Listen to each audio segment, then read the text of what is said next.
Hi friends, అందరికీ నమస్కారం. EPFO పెన్షనర్లకు ఇప్పుడే అందిన వార్త. ఇక ఈ వీడియోని పూర్తి సమగ్రమైన సమాచారం కూలంకషంగా తెలుసుకునే ప్రయత్నం అయితే చేద్దాం.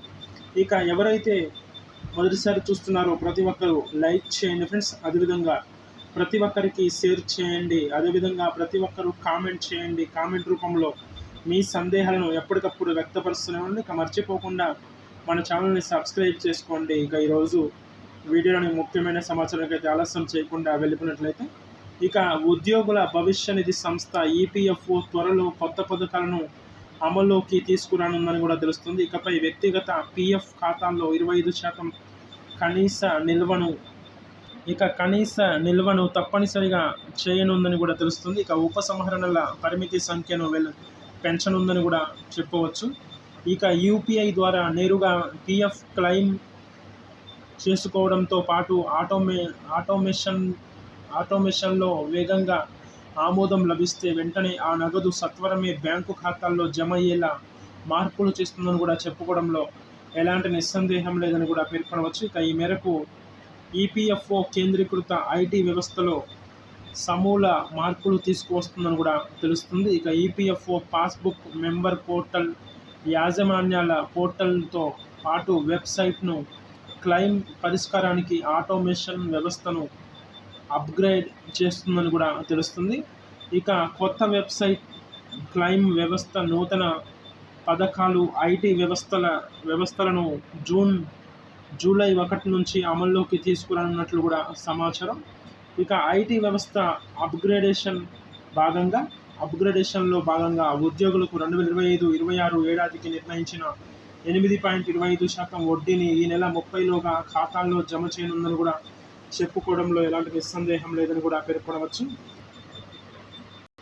ఇక అదేవిధంగా జూలై 1న వడ్డీ జమతో కూడిన నగదు నిల్వల వివరాలు వెల్లడించనుందని కూడా తెలుస్తుంది. ఇక ఉద్యోగులు, కార్మికుల వ్యక్తిగత ఈపీఎఫ్ఓ నిధులు కనీసం 25% నిల్వ ఉంచి మిగిలిన మొత్తాన్ని ఉపసంహరించుకునేలా ఇప్పటికే సిబిటి ఆమోదం తెలిపిందని కూడా తెలుస్తుంది. ఇక తరచూ ఉపసంహరణలతో కార్మికులకు పదవి విరమణ సమయంలో చేతిలో నిధులు ఉండడం లేదని గుర్తించినట్లు కూడా సమాచారం.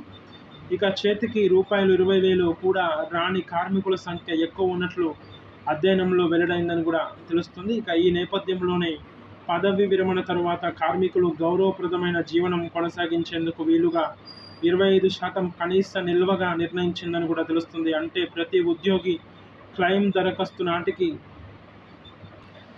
దరఖాస్తు నాటికి ఉద్యోగ యజమాని వాటాలు, ఆ మొత్తంపై వడ్డీ కలపగా వచ్చేది మొత్తం భవిష్య నిధి నిల్వ అవుతుందని కూడా తెలుస్తుంది. ఇక అందులో కనీస నిల్వ ఉంచి మిగతా మొత్తం నుంచి మాత్రమే ఉపసంహరణలకు అనుమతిస్తారని కూడా చెప్పుకోవడంలో ఎలాంటి నిస్సందేహం లేదని కూడా తెలుస్తుంది. ఇక ఇంతవరకు కనీస నిల్వ నిర్వహించాలనే నిబంధన లేదని కూడా తెలుస్తున్నట్లు సమాచారం. ఇక ఎవరైతే మన ఛానల్ని మొదటిసారి చూస్తున్నారో ప్రతి ఒక్కరూ లైక్ చేయండి ఫ్రెండ్స్. లైక్ చేయడం ద్వారా రాష్ట్రాల వ్యాప్తంగా, ప్రాంతాల వ్యాప్తంగా, దేశాల వ్యాప్తంగా ఉన్న కొన్ని వేల కోట్ల మంది పెన్షనర్లందరికీ కూడా ఈ సమాచారం చేరుకునే అవకాశం అయితే ఉంటుంది. కాబట్టి ఫ్రెండ్స్ అందరూ కూడా లైక్ చేయండి. అదేవిధంగా మీ చిన్న లైక్ ద్వారా 2,75,90,000 పెన్షనర్లందరికీ ఈ సమాచారం చేరుకునే అవకాశం అయితే ఉంటుంది. కాబట్టి ఫ్రెండ్స్ అందరూ కూడా లైక్ చేయండి. అదేవిధంగా మీ బంధుమిత్రులకి, స్నేహితులకి, మిత్రులకి, ఇరుగు పొరుగు వారికి అందరికీ కూడా ఈ సమాచారం చేరవేయండి. ఇక ప్రతి ఒక్కరూ కామెంట్ చేయండి. ఇక మర్చిపోకుండా మన ఛానల్ని సబ్స్క్రైబ్ చేసుకొని బెల్ ఐకాన్ని యాక్టివేట్లో ఉంచుకున్నట్లయితే బెల్ ఐకాన్ని ఆన్లో పెట్టండి. తద్వారా గవర్నమెంట్ నుంచి వచ్చే ముఖ్యమైన సమాచారం ఎప్పటికప్పుడు వీడియో రూపంలో కానీ లేదా నోటిఫికేషన్ రూపంలో కానీ రావటం అనేది జరుగుతుంది. కావున ఫ్రెండ్స్ అందరూ కూడా చూసినట్లు వెళ్ళిపోకుండా చూసిన వెంటనే ప్రతి ఒక్కరూ కూడా మన ఛానల్ని సబ్స్క్రైబ్ చేసుకోగలరని కోరుకుంటున్నాను. ఇక చాలామంది ఫ్రెండ్స్ అందరూ కూడా మన ఛానల్ని చూస్తున్నారే కానీ ఎవరు లైక్ చేయడం లేదు ఫ్రెండ్స్. చూసిన వెంటనే లైక్ చేయండి. అదేవిధంగా మీ బంధుమిత్రులందరికీ ఈ సమాచారం చేరవేయండి.